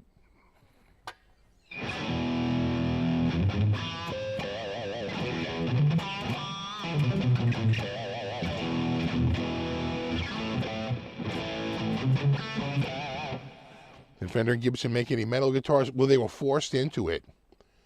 Kramer and Ibanez were just kicking ass. Kramer at first, and then Charvel and Ibanez at the end of the 80s. And Kramer's still, kicking ass too. Everything's gone to like 80 shred, like super strats with pointy headstocks that, Gibson is responding with their own like pointy headstock super strat. And, Fender comes out with the HM Strat. You remember that one? An attempt, made in Japan, an attempt to compete with the Super Strats that were out with the single, double. I mean, the only problem with that was that unlike the reissues that they did recently, those heavy metal Strats, those just use like the Charvel neck, which is a very comfortable neck. Those original ones from the 80s were very thin front to back and wide. Kind of annoyingly wide. I could have got one of those, an original one. They had it for $3.99. I kept going back, and then I went back on the way out to see a friend of mine. And I stop in there, and they reduce it in the store to $2.99. $2.99 for an HM Strat. And I was like, oh my God. And I said, well, let me pick it up. I picked it up and said, oh, I hate this neck. I don't care how cheap it is. I hate this neck. It's too wide. I don't like it. Right back on the shelf again. Of course, it sold like a day later. Yeah, the Gibson U2 is the one I remember, and the M3. They did a few. They were feeling the heat. They were absolutely feeling the heat from the Super Strats. They had to do something. And luckily for them, you know, Slash came along and bailed their ass out. Because, I mean, you had a few people that still played. I think the guy from Cinderella was still playing a Les Paul. J.J. French, I think, was playing a Les Paul. But very few people. It really kind of died with Randy.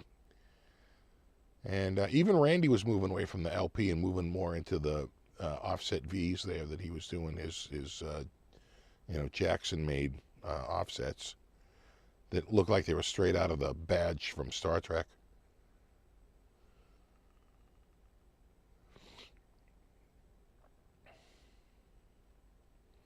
I forget the Hartfield by Fender. Oh yeah, did Grover Jackson design some of those Gibsons? You could see it. You know? Sleepaway Camp, Horrible Prom Queen ending, yeah. Yeah, but you gotta remember, Zakk Wylde doesn't come out for like another couple of years. Right? I don't think Zakk is a thing until either 90 or 91. Whereas Slash is clearly out. The album comes out in 87, but they really don't really break until 88. That's when they really get big. 88 and 89.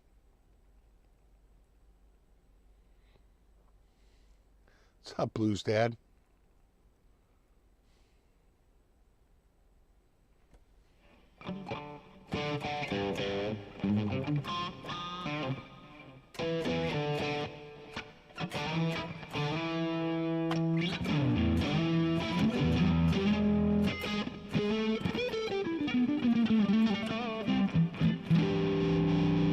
Favorite Ibanez? Probably the RG560. I have a particular love for that design. Simple, yet effective.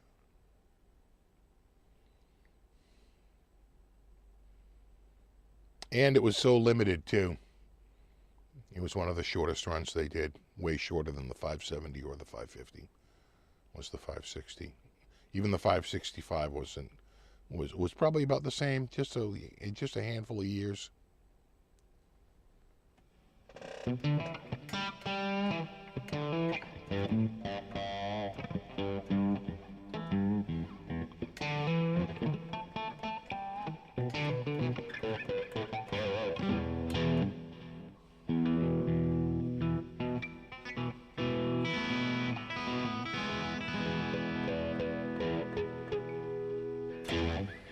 RG770DX.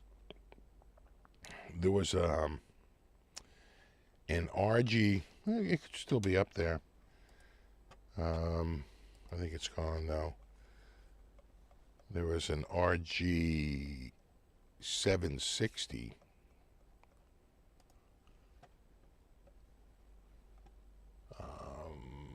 Brand. Ibanez. Let's see. Anything? Anything? Ibanez? Anything at all? I think it's gone.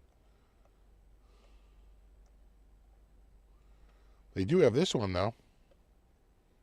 That's nice. It's only 8,700. If you want to get the Petrucci. Yeah, I think it's gone. Oh, no, there it is. $666. What a price. But it's sold out. It's sold.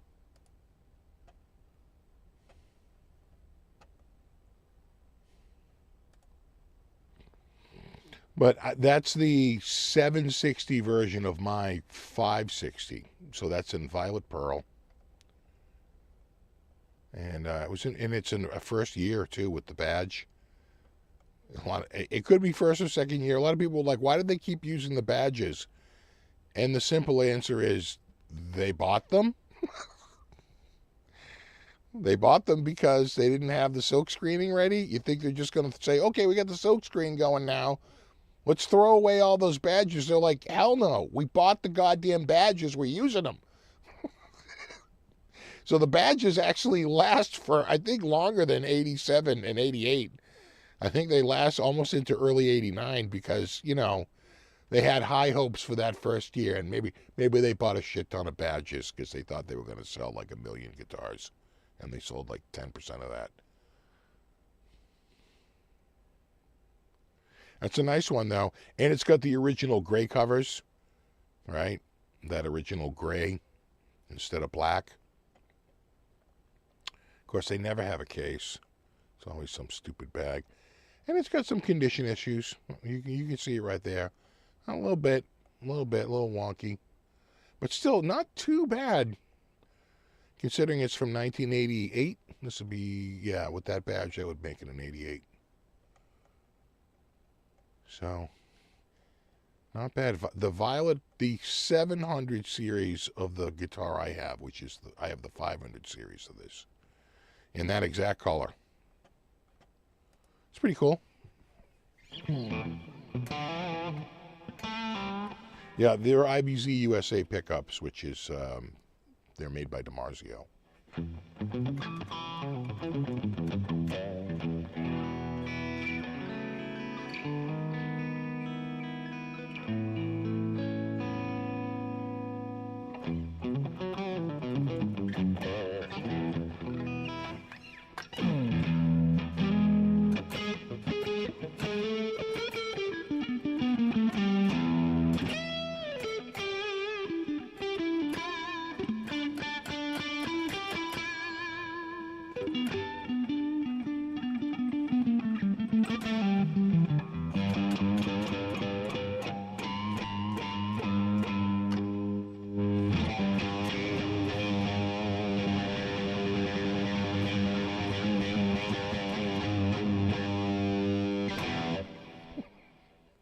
Am I out of coffee? I am out of coffee. Damn. Yeah, stinking. We don't need no stinking badges.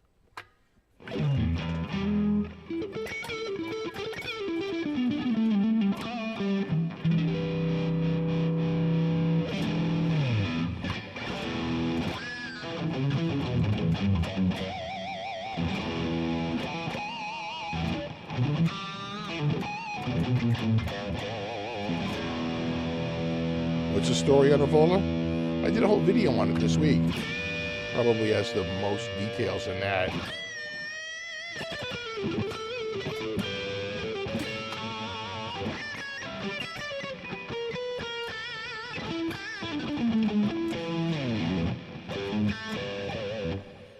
Get to the chop. You know what? I caught the other day. They had the full version, no commercials. I think I forget who had it, HBO or one of the streaming channels had it.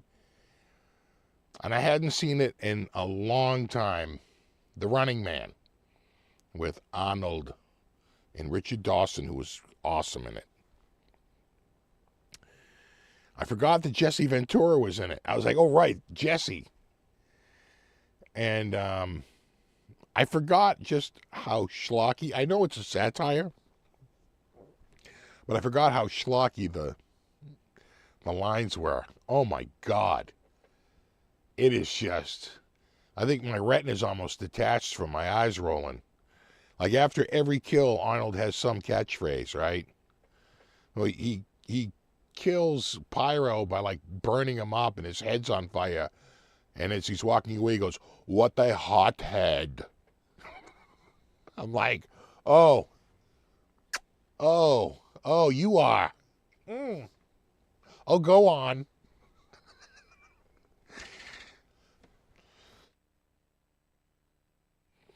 And, right, he says, "I'll be back," which he wasn't gonna, he was making a concerted effort, like, not to, like, reference prior ones, but in that movie, they get him to do it. They get him to do the "I'll be back." And, oh my God, that whole thing. And of course, I forgot how horrible the costumes were. Like the goddamn Light Bright guy. You know, I forgot about the Light Bright guy.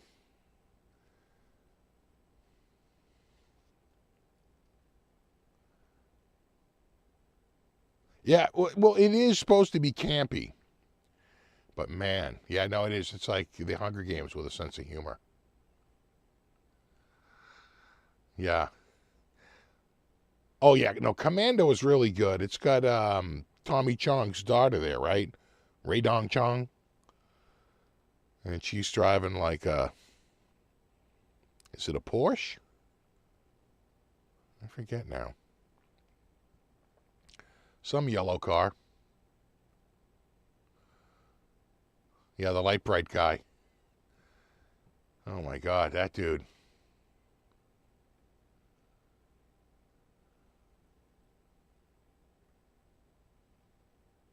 You met Arnold, he's exactly like you. He would. Cigar and everything, yeah. I never read the book by Stephen King. I was shocked to know that that was it, but I could see it. I am sure that half the lines in that movie are not in the book. Because Stephen King is, I don't think that schlocky. Yeah. Oh, that's right. Alyssa Milano is the daughter. Right? It's Arnold's daughter in Commando. That's right. I forgot about that. I thought you were going to kill me last. I lied. Acting. End scene. Yeah, Terminator, Predator, Commando. Those are all friggin' awesome.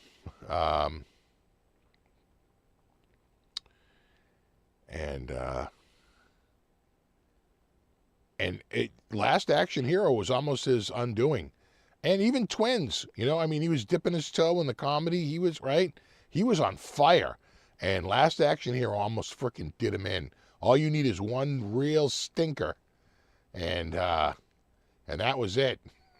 He defends that movie, but it's indefensible. Even, what's her name, was so good in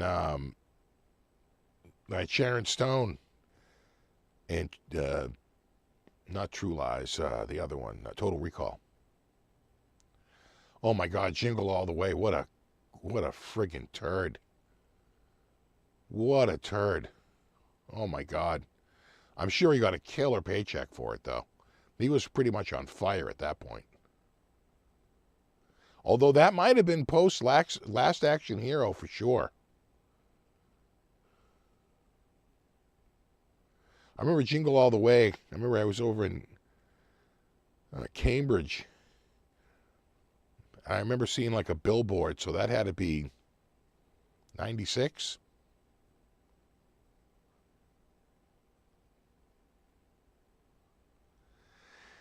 Dallas Guitar Show? No.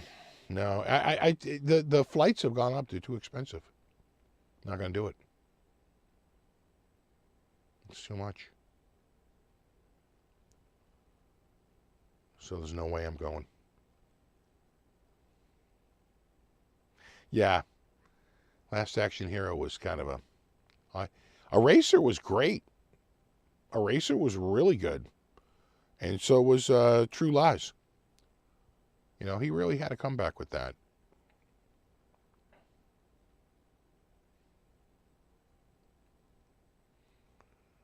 I've been to the Dallas Guitar Show. I don't need to see it again, but I would go if the last time I went, the flight each way was $79. Right now, it's $199 each way. So actually, maybe a little bit more with because if you want to like have a carry-on bag, not a checked bag, a carry-on bag, it's like another $50. It might even be like $450.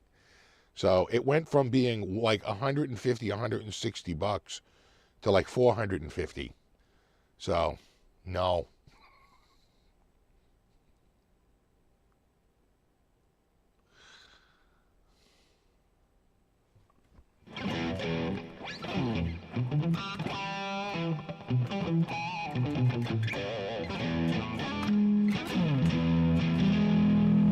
What's up, Aljon?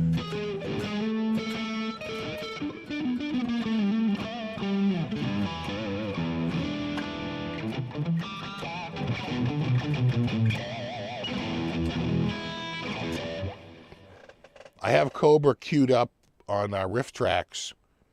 I've been watching a lot of riff tracks lately. So I got Cobra queued up for riff tracks. Have a good one, Speaker. Hey, Speaker, don't forget, we got a show coming up soon. 10 days. 10 days, bro. Remember that. A shoe. We got Buckethead coming up.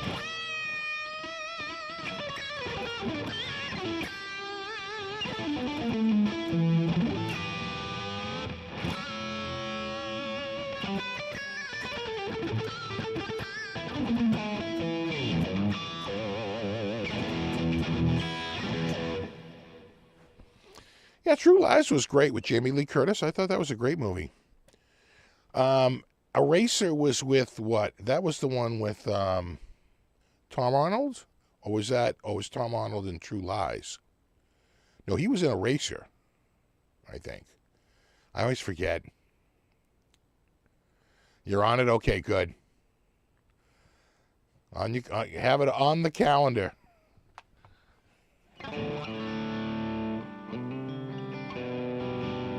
Now, hopefully we'll have good weather.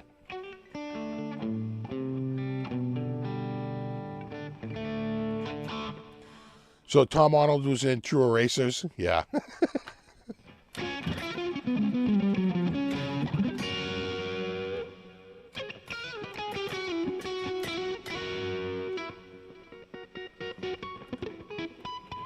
There used to be a New England guitar show. I thought it was in Connecticut, right? In Hartford, Connecticut. Didn't they used to have a big show? The Hartford, Connecticut, like, there was a big, I thought there was. I thought it was called the New England Guitar Show. But maybe I'm not remembering it correctly. I remember when the NAMM show came up to Massachusetts. They were out at Framingham at some big hotel on the highway. I remember seeing Korg there and like a whole bunch of places. I was like, oh my God. Like a little NAMM show.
Buckethead does have some pretty decent tunes. I've seen him live enough that I start to recognize the material. First show I went in cold. I knew some of his stuff, but not really. Just Jordan, and that was maybe a handful. Probably Big Sur Moon, and that was probably about it. But you start to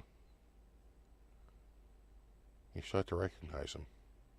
He has I like it when he just plays to the backing tracks, but I think he's touring with the trio again. But we'll see how it goes. They've had a year to get their shit together. Last year we walked out on them because they sucked that bad. I think this is a redemption tour after last year's, let's just say, debacle. God. The woman seemed nice enough, and I don't like to say bad things about people, but goddamn, she was just not really up for the job. Right? She just did not have, like, any sense of pitch whatsoever. It was just completely horrible. And finally, I think he figured it out because enough people were like, "What are you doing, dude? This is more like performance art than music," because she can't. I remember playing it a little bit off the internet for a friend of mine who's a musician, and he was like, "Dude, she's tone deaf." I said, "Yeah, pretty much." He's like, "Yeah, that bears no relation to the other notes that are occurring on stage." I'm like, "Yeah, pretty much." So she was gone about halfway through the tour. Unfortunately, I was at one of the shows that she was at. We left halfway through. I couldn't take another set of that. It was pretty bad. But Buckethead himself was on fire that night. I was so bummed. But man, she just ruined it. She's gone. But I think he stuck with the trio. Yeah. Yeah, Soothsayer is another one I sort of know. Oh, no, they lost that singer. Oh, no. She only lasted maybe another couple of weeks after my show, and then she was off the tour. You know. I'm surprised that he even let her on the tour. How does Buckethead not have the ears to hear that? Unless he's just being polite, he's just being nice, which could be, you just have a relationship with someone and you're just being nice, and, you let friendship override professionalism, and sometimes, it was to the detriment of the audience. God, it was pretty bad. Again, seems like a nice person. I'm sure she's wonderful, but she was just not cut out for singing. Oh, I think he's gonna. I saw some Buckethead off of this tour from a couple of weeks ago, and he was on frickin' fire. His chops are some of the best I've heard in a while. He is like just absolutely killing it. So he certainly hasn't lost a step. He's like my age or within a year or two of me. He's up in his, I want to say his late 50s. He's got to be 55, 56. I just turned 59. He's up there.